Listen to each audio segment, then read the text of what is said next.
Medyo mahaba yung comment niya kaya hindi ko nababasahin. Meron tayo ditong kanin, mayo, at saka sesame seeds, saka itong ating seaweed, at saka itong tuna fish, tuna. Kain tayo. Bali, ito yung tanghalian ko.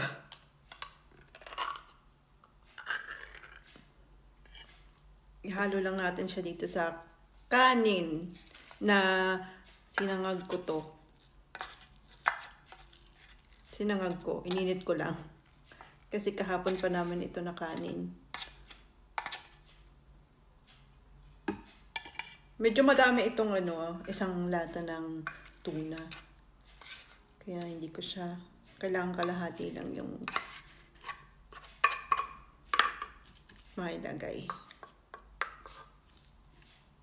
Pero parang kulang. Ilagay na natin lahat. So, ayan. Ganang kadami. Medyo dumami na yung tuna, pero okay lang yan. Tapos, lagyan natin siya nitong, parang mukbang ito mayo.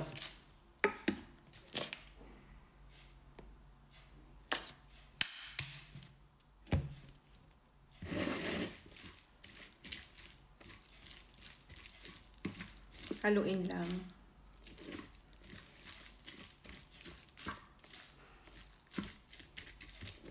Oh.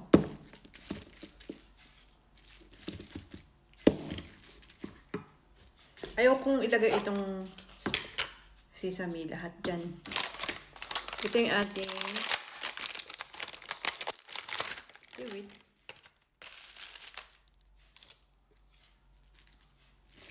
Bango. Ang bango-bango.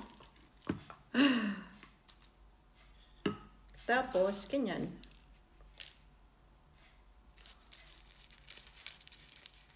Cheers!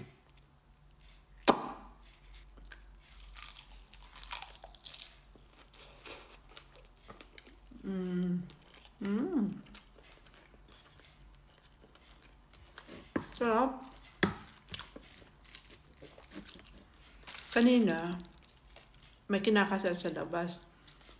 Tapos, rinig na rinig yung yung mga sasakyan.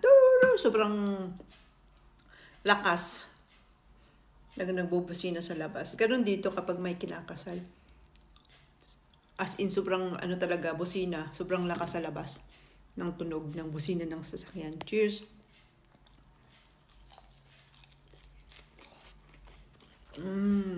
Sarap. Katabi naman yung kalsada. Kaya rinig na rinig dito sa bahay.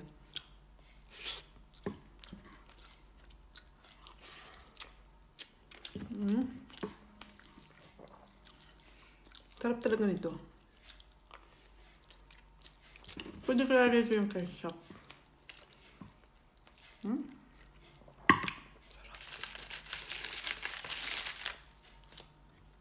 Mas masarap kapag may seaweed.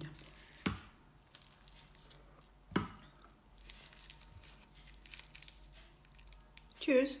Ulit.